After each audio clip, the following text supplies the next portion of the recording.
Today, the latest weapons, coupled with the fighting skill of the American soldier, stand ready, on the alert all over the world to defend this country, you, the American people, against aggression.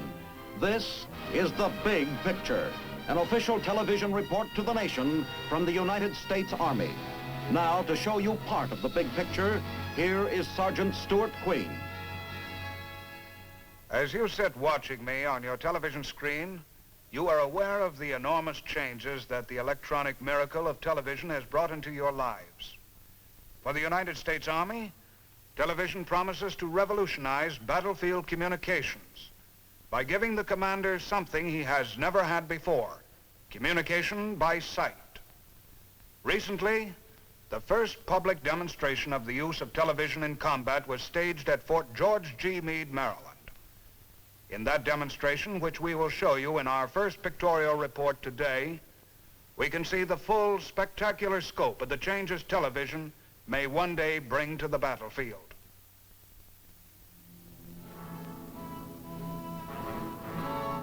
A milestone is marked in the electronic revolution of the battlefield as industry and Army leaders assemble at Fort Meade to witness the first public demonstration of the tactical use of television in combat. Before the demonstration starts, a briefing officer in the command post outlines the simulated combat exercise which the television cameras will follow. The battle plan calls for 2 coordinated attacks, a river crossing and an infantry tank assault against the aggressor's defense line. Gentlemen, when I say time, it will be a minute before H hour. 9, 8, 7, 6, 5, 4, 3, 2, 1, time. A Signal Corps television camera records the beginning of the operation. As the armored personnel carriers push into the water, a new era in battle communications is opened. For back at the command post, this action is flashed on the television screen, and the commander is given what he has never had before: instant visual knowledge of what is happening to the troops under his command. The bars we see do not appear on the TV screen, but result from filming the telecast at motion picture speed. Overhead, a liaison plane carries a camera which provides an air view of the same action. Watching this on his screen, the commander is able to maintain close control over the formation and dispersal of his amphibious vehicles.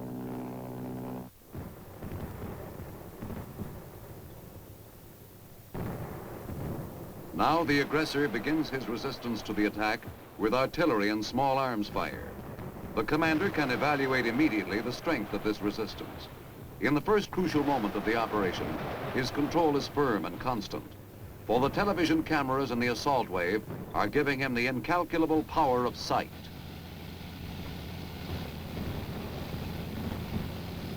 The steel-protected carriers move steadily forward despite the aggressor's opposition, and now the tracks of the first vehicle grip the beachhead.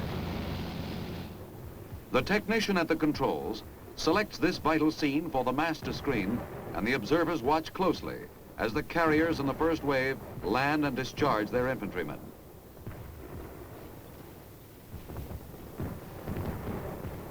Now the second stage of the operation begins, the attack on the aggressor's positions. At the moment when the first riflemen hit the beach, and all of the carefully drawn details of the battle plan meet the crucial test of performance, the commander has the priceless advantage of being able to make immediate decisions based on his own first-hand observation.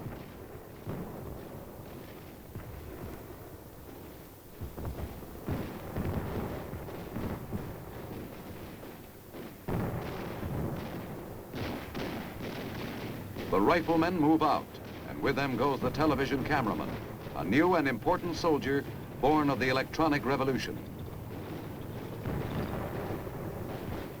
A 3/4-ton truck carrying a microwave transmitter has been landed and is set up to beam back the cameraman's picture.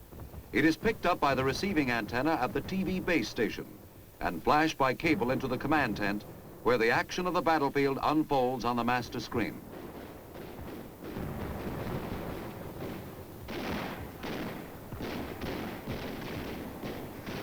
A flamethrower is trained on aggressor fortifications. The television camera catches this too so the commander may see the effect of this deadly weapon.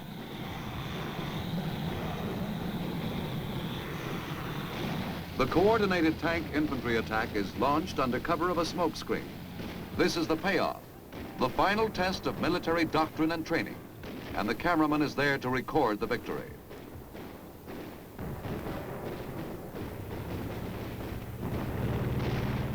The last of the aggressor's strong points is overrun.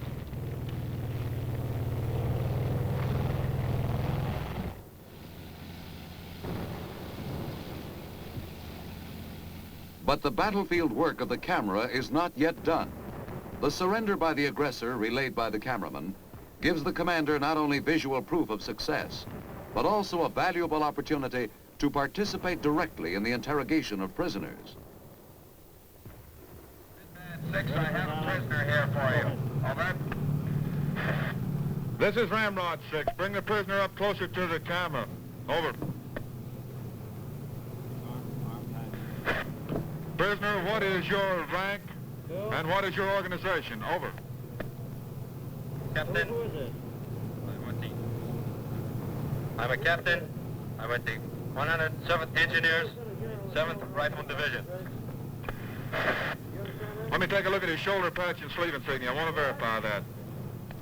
Get Lieutenant Sheeran on this phone right now. Okay, that's 107th Engineers, all right.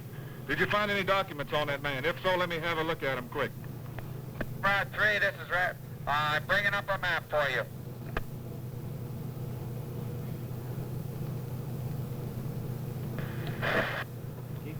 That's a blueprint of a bridge. It looks like the Silk River Bridge may have been enforced for armor. Get the helicopter ready. Have the helicopter move in. Let me see the bottom of that map. Over the landing. It's a river. Roger. The demonstration concluded, General Matthew B. Ridgway, Army Chief of Staff, evaluates it for its potential benefit to the Army in combat. We have just seen an example of the imagination and forward-looking way in which the Army is seeking to increase its tactical capabilities. I can assure you that this attitude is indicative of the Army's approach to all of its many tasks. It is exploring to the fullest extent possible every scientific or technical advance as it occurs. We are not interested in gadgets as such, but we are very deeply interested in anything which will increase our military effectiveness. This, I am sure, is what you want too, for you appreciate how important it is that our Army be equal to any challenge. At the same time, we must be sure that what we adopt is sound in concept and practicable in action. Thus, we test new weapons and equipment and doctrine carefully and rigorously in the laboratories and in the field before adopting them. That is a standard which the Army seeks to judge itself and to judge every innovation. And that is why our splendid fighting men, such as those of the 3rd Armored Cavalry Regiment you have seen here today, must have the best. It is not just their lives and their success in battle which may be at stake, but ours, the American people's. For it is for them that we all of us serve. And that is why the Army is eager to cooperate with our American scientists, scholars, industrialists, so that through the combined efforts of all, we can continue to have the finest Army in the world. In this way also, we shall help to ensure that the material which you, the American people, place at our disposal will be used to the best advantage. I am confident that in assisting toward our goal, military television will play an ever-increasing and significant part. A new era has opened up in the history of military communications. Sight has been added to sound to give the commanding officer instant visual command of his troops in battle. Television in combat has demonstrated its feasibility.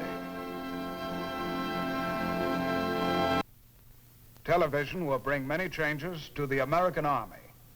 But one thing that electronics will never change is the importance of the individual soldier himself. Today, throughout the world, he is doing many different kinds of jobs. Some of them well known, some not, but all of them important. One of them, shaped into vital significance by the course of current history, is the job of patrolling the borders which separate the free world from the Soviet orbit. In Germany, where we take you now for our next report, Patrols are on the border every day of the year. We will see what constitutes a typical day's activities for a patrol such as this one.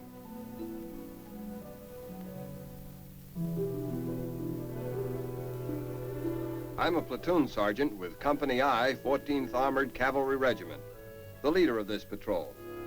I've been over here working in border operations for a long time now.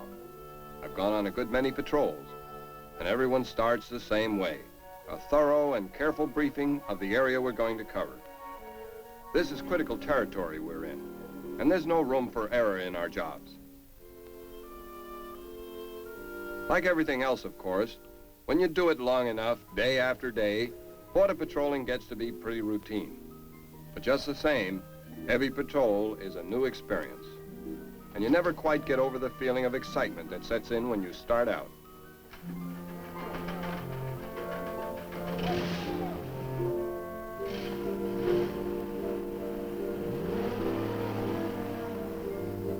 The territory we patrol is in Germany's historic Fulda Gap, a place that has figured pretty heavily in European history. Ever since the first barbarian hordes swept through here out of the east in early Roman times, it has been considered one of the main invasion routes to Western Europe. By now, we're about as familiar a sight as the sunrise in the border towns and fields we pass through. For American patrols have been traveling these same roads day and night without let-up since the end of World War II. I think probably we're almost as welcome a sight as the sunrise, too. The people here are working and living as free men today, but they're also living right at the very edge of danger. They know it, and they know that our presence here is the strongest thing that stands between them and that danger. So even though life goes on in this old valley pretty much as it has for centuries, the armored jeeps of the U.S. Army's border patrols are as important a part of the scene as a traditional ox cart. Under these circumstances, it's understandable that a special warmth has developed in the friendship between the German people and the soldiers who live among them. Wherever we stop on our trips, a group invariably gathers around to talk to us. And of course, it's easy for us to reciprocate that friendship. There isn't even much of a language problem anymore, because both Americans and Germans pick up a working knowledge of each other's language pretty quickly.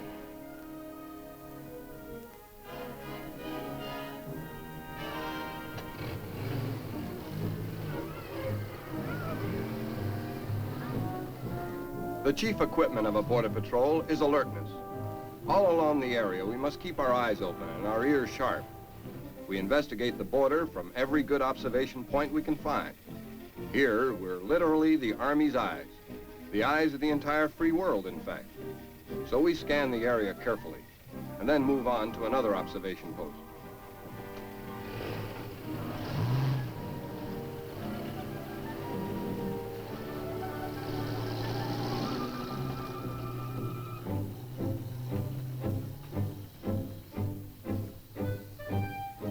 While we're on the road, we exchange reports with liaison planes, which observe the border area from the air.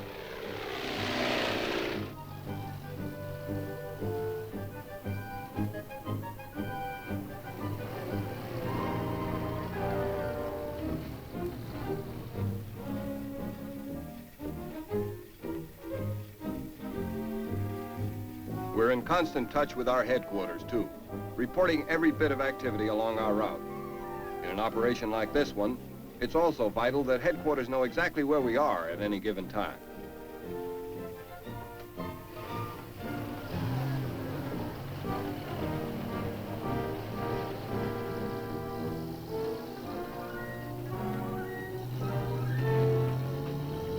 This is the high point of the daily tour, the inspection of the border itself. We have to be prepared for anything that might happen. And like in all crucial military operations, we do it strictly by the book. The men stand by their weapons to provide cover. I take another man with me. We go up, right up to the Iron Curtain itself. Only we call it the glass curtain, because you can see through it, but you can't reach through it. Attention border zone. That's a sign that everybody in this part of the world treats with real respect. There's no life here. Nothing stirring anywhere here. So back we go to check another border point, and another all along our sector.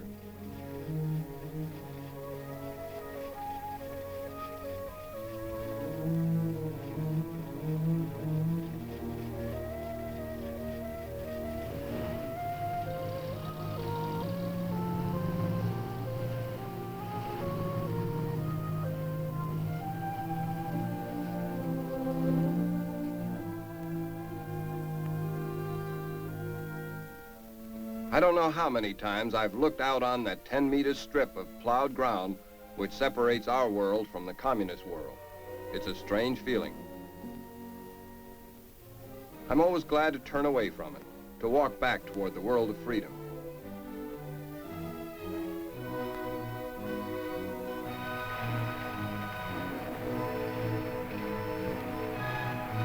Another day's patrol ends. We finish it up by going back to headquarters to check in. I give my report to the lieutenant. We don't have anything spectacular to report, no excitement, which, believe me, is just the way we want it. Because in this day and time, an untrammeled border between us and the commies means another day in which aggression has been checked.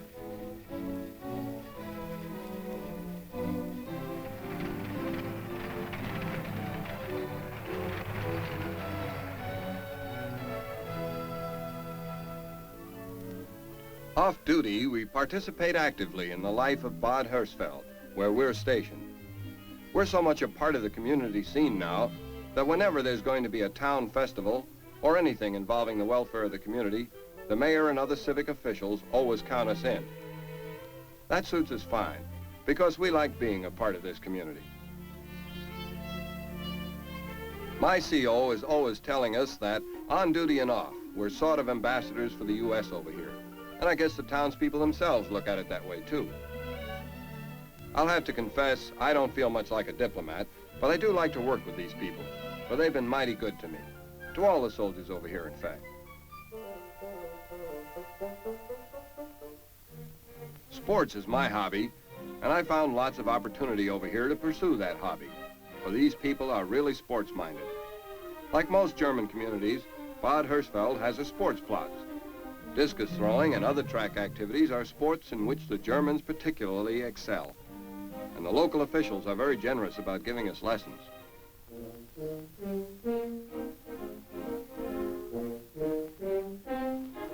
With their help, I'm developing into a pretty good discus thrower.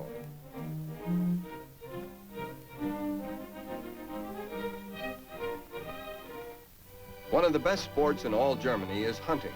There's lots of game, but it's not like the U.S. There are no public game preserves. They're all private. So it's a real treat, but not by any means a rare one, to be invited to a German sportsman's private grounds. We wait in the blind until the roebucks show up.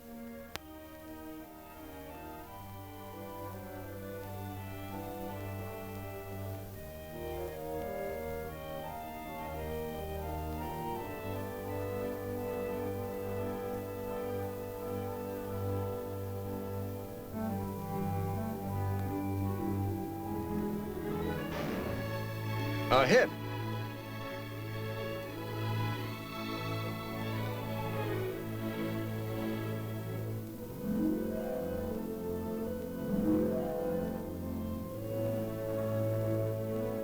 If you like to hunt, this is about as exciting a climax to a day as you could find. We share with French and British soldiers the responsibility of policing the east-west borders. So periodically, we all get together for some fun of our own. Have you ever seen a three-way tug of war? It's rough.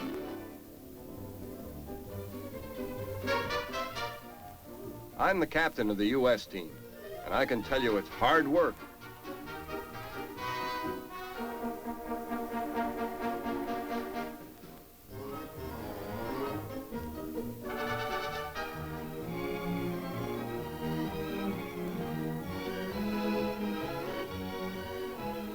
It's a big thrill to win one of these meets, but more important, it's a great experience to meet these fellows on the field of sports.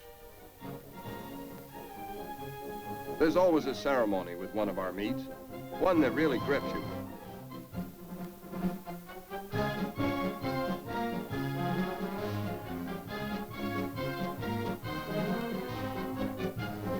Your allies march in front of you on a parade ground in Bad Hersfeld.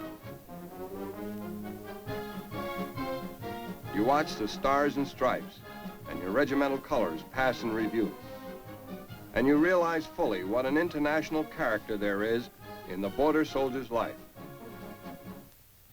Yes, the ceremony on the parade grounds of Bad Hersfeld emphasizes the international aspect of the border soldier's life. The tradition of military service is rich with ceremony. Ceremonies of many kinds linking the present to the proud and honorable past.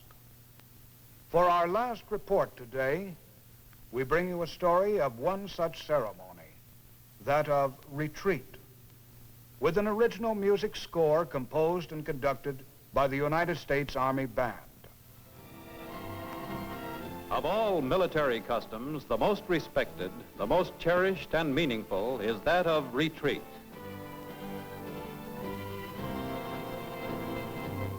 In the double drama of sunset and ceremony, with the attention of all hands riveted on the national emblem,